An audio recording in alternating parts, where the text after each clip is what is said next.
Hello and welcome back to my channel. Today I'm going to be showing you how I make a bulky version of my Bobble Stitch Cozy pattern. This is a PDF pattern that you can find in my Etsy shop. We're going to do the modified version that uses bulky yarn. There are different variations in this pattern that use different yarns. I show different kind of styles like this pencil cozy, bulky yarn, and then just regular worsted weight yarn. Here's an up close here of the pencil version and then just a regular worsted weight yarn. More information is in the link in the description, and today I'm just going to show you how I make the bulky version of it. So let's go ahead and get started. Okay, so we're going to start here with a chain of 28, and then we're going to join in the round using a slip stitch, being sure not to twist our chain. And round one starts with a chain one. So we're going to start here with a chain one, and then we're going to single crochet into each chain around. You can do it in the normal spot, or you can just rotate slightly your chain and crochet your single crochets into the back bump. That's what I'm going to do for mine, but either method works. And we're going to do 28 single crochets until we get back to the beginning. Once you're back at the beginning, we're just going to join in the round using a slip stitch. For rounds 2 and 3, we're going to be doing the same thing, chain one, and then we're going to single crochet into the back loop of each of the stitches. And we're going to do that for 2 rows. So we're just do one single crochet into that back loop until we get back to the beginning.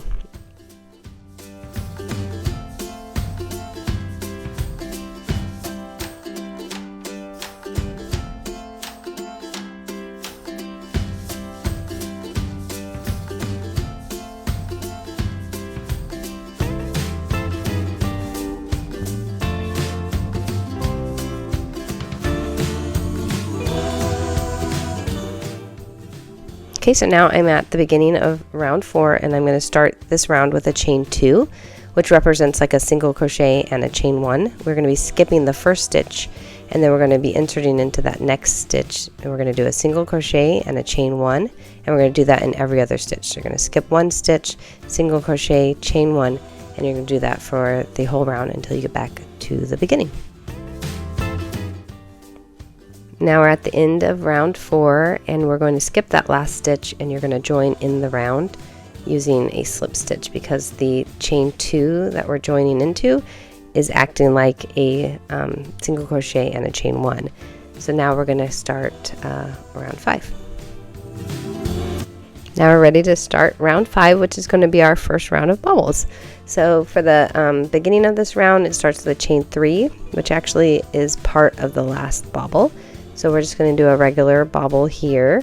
It's 3 partial double crochets into the chain 1 space. So there's one, here's our second partial double crochet, and then our third one here. And then we're going to draw through all 4 loops that are left on the hook, and then we're going to seal it and finish that stitch with a chain 1.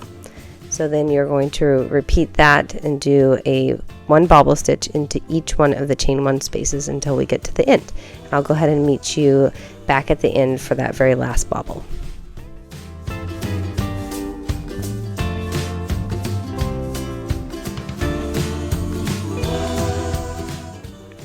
Here we are at the end of round 5, and so we're going to do a partial bobble, which is going to be 2 of the partial double crochets into that chain 1 space. And so I'll do 2 partial crochets instead of the 3 like we did for the normal bobble, and you join the top 3 loops at the top, and then instead of a chain 1, we're going to insert our hook and join with a slip stitch in between that first bobble and that chain 3 space. And you can see where that makes the chain 3 join into that last bobble, making it just a little more seamless. For round 6, we're going to start with a chain 2, and then you're going to skip the first bobble and you'll single crochet into the space in between the bobble. So we're going to chain 1 and then single crochet into that space between the bobbles, and we're just going to repeat this until we get back to the beginning. So I'll see you there.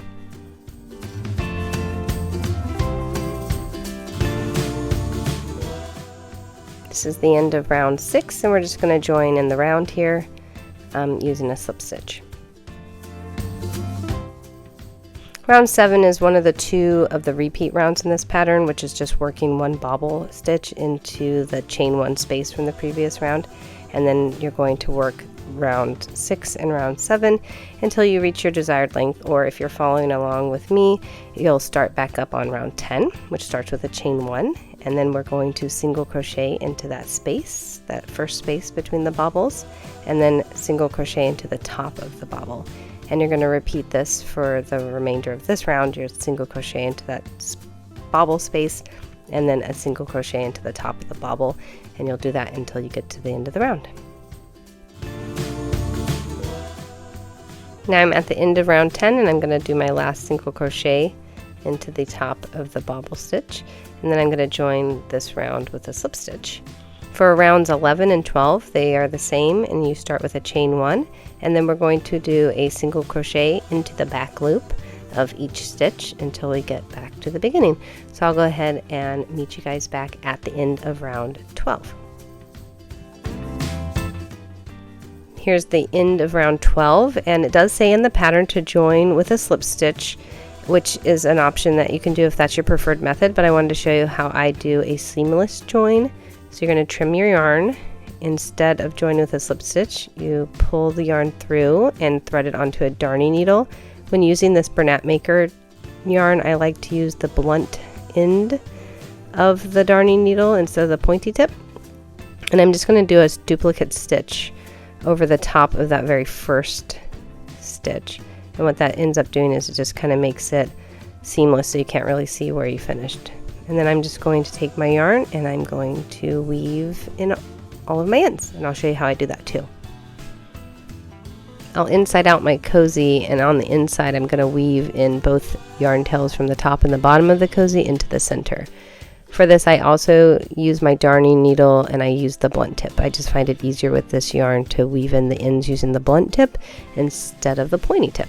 And then I'll just take both yarn tails, I'm going to put them into the center, and then I'll tie my knots there. So now I'll show you just the process of doing that.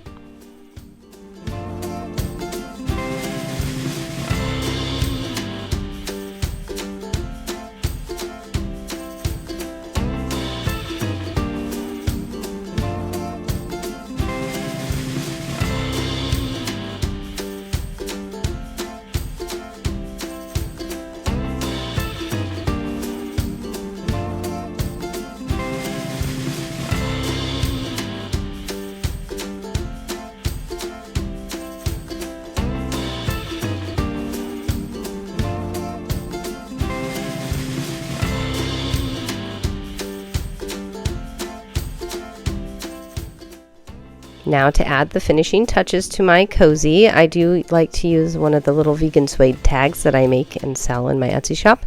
So these ones I'm going to be attaching using a Chicago screw, and I'll go ahead and show you the process of adding the tag and how I do that.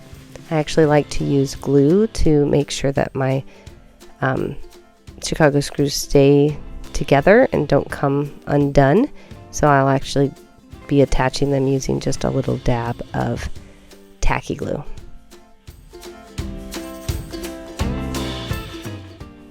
I wanted to show you guys how I'm going to be packaging these cozies. These cozies are going to be gifted to my coworker friends. I work at a school, and I'm going to be making everybody coffee cozies. And so I created this little set here for teacher appreciation, since that's coming up in May. One of the reasons why I created cup cozy printables in general is because when I was doing markets, this was a really easy way to display the cozy so that your customers, when they look at your booth, they know exactly what this is, and the visual just really helps to sell these. And for packaging, it's just super cute. I thought I'd show you guys some of the different ways you can make this cozy using the pattern.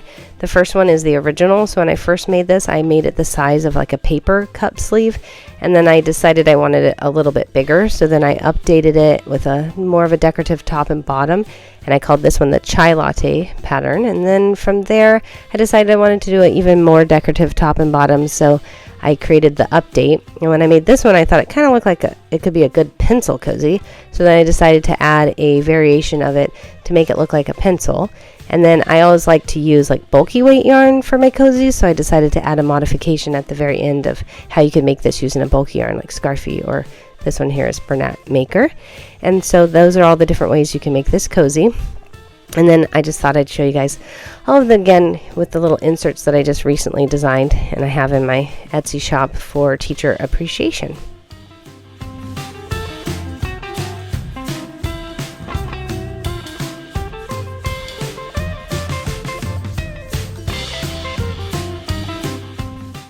Thank you for watching, and I hope you guys like how I make this cozy. And if you want to have more information on it, again, everything's in the listing description. I've put some information there on how you can find the PDF pattern, and then a link to my blog post that includes the yarn used and more details in general. And please don't forget to like and subscribe.